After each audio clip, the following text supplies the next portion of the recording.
Sponsored by the Big 98, Nashville's #1 for new country and the home of the Bobby Bones Show. Take me to the river, take me to the stream. Let me lie beneath the open stars and slip into a dream of innocent simplicity, of childhood never lost, relinquishing the battle scars that came at such a cost. Welcome to the Rock and Review. I'm hanging out with Dick Boak, obviously an incredible musician. If you like that song as much as I do, it's on his album Beside You, Dick Boak, and it's available on your website, right? Uh-huh.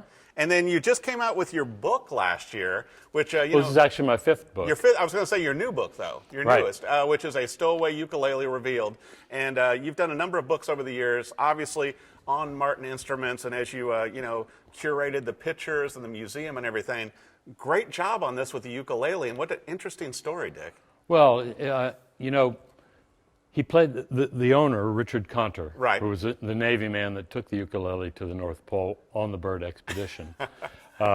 He secured all these photographs, but he kept playing the ukulele, so he was always abrading them, Right. and having them fade away, and he was playing "Love Is Love" and not "Fade Away." You know what I found so interesting from your book too that I did not know, because you and I talked about this while you were working on it over the past 4 years, but that he would kind of stow it away and hide it. Yeah. To take it with him. Well, all the members of the crew, there was 45 members of the crew, all signed the ukulele, but they all tried to get things on the plane as souvenirs. Right. It was 200 pounds of souvenirs on the bird plane that was supposed to fly for 17 hours. Oh my gosh. And almost ran out of fuel. So Right.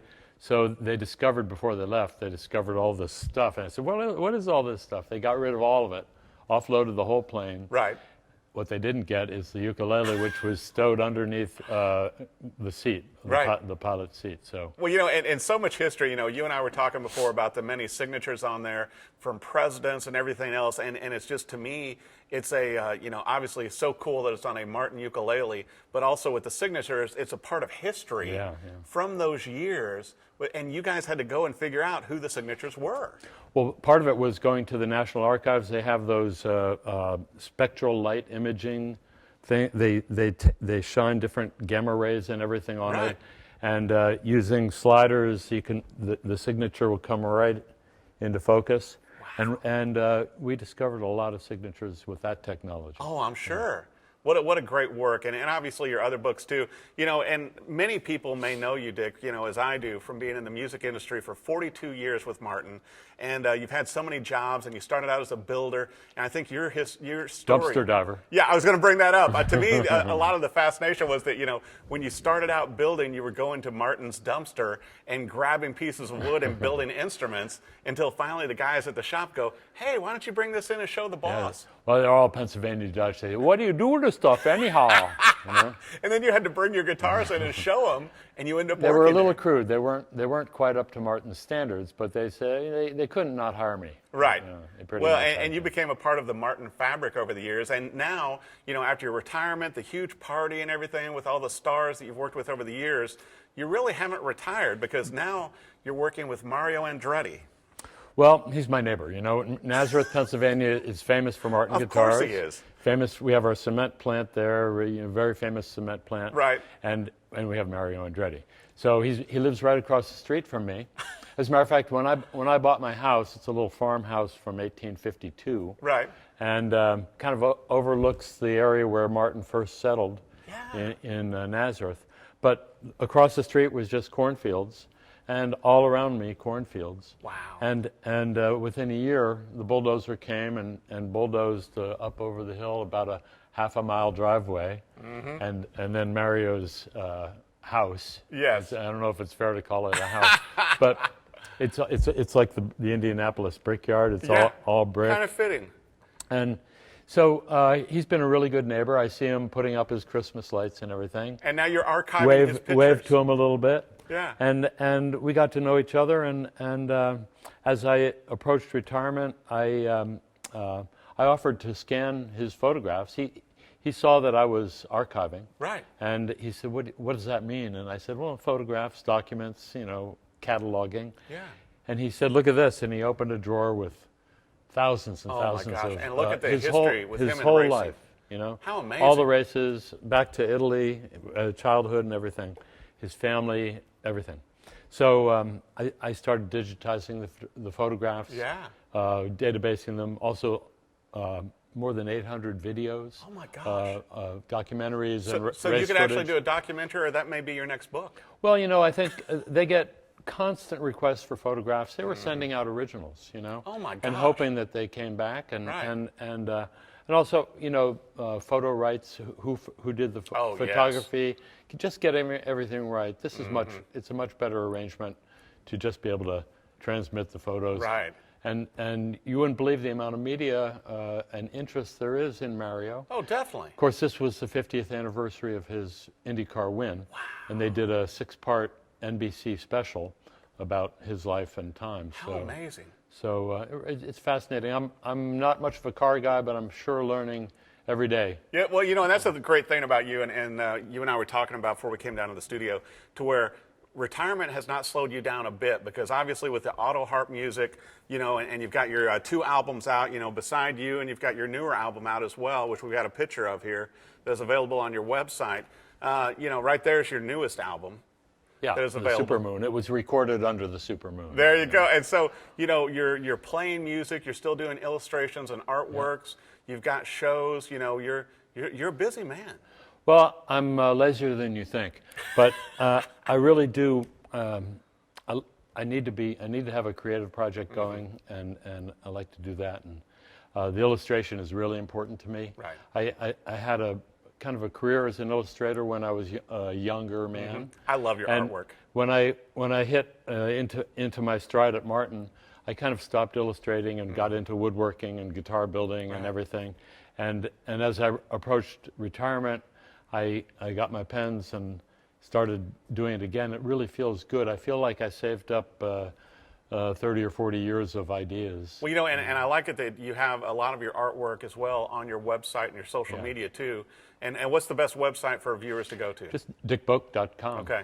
And because I love seeing your artwork, and that you're doing shows with it and everything else. And I'm also trying to do a series of portraits. I never really did portraits before, but I started doing portraits, and I started doing.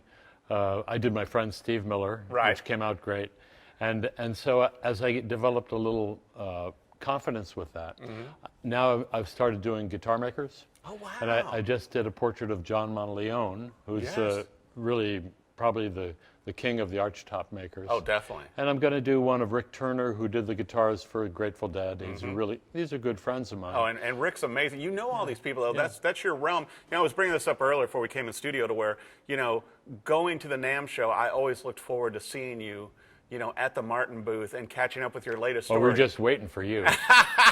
But, you know, it's like, you know, that you facilitated so many incredible instruments over the years with Mart, and I was telling the Johnny Cash story, to where, you know, we wouldn't have a lot of these Martin guitars available now with the artists like Steve Miller and Johnny and Eric Clapton, so many of them, had you not been a part of the fabric there to help facilitate those. I think it was important to kind of capture or recapture the heritage that Martin had with all of these artists that were playing. I mean, you know, guitars are tools, and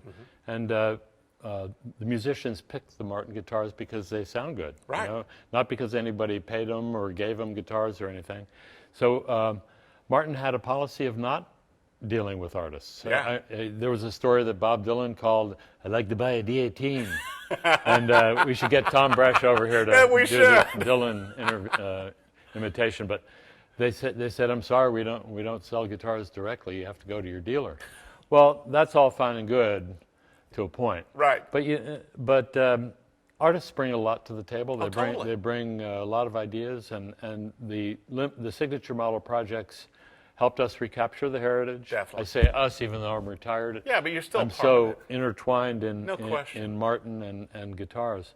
But I think it was really, really good. Well, I know that as part of the guitar buying public, I'm very thankful that you did that and brought these instruments to light, because I think that also, you know, the artists obviously love having them, you know, from John Mayer's, you know, Martin's to everybody that you've worked with over the years. Roger McEwen, you know, with his special model, Buddy Guy, so many interesting models. Tom Petty. Tom Petty. Yeah. Yeah, but I mean. Crosby, Stills, Nash, and even Young. Yeah, exactly. And you know, on and on, Joan Baez, Judy Collins, Elizabeth Cotton. Right. Lots of Del McCoury, a lot of bluegrass players. Well, you know, and so many of the Martin artists that I talked to, Dick, too, they cherish those instruments. Yeah. And they're the main ones that they take on tour and in studio, and I think it's a testament to your work with them over the years. Well, it wasn't just about putting their signature on the instrument or anything. It was about developing guitars that were kind of quintessential to what they were seeking tonally, something that they'd be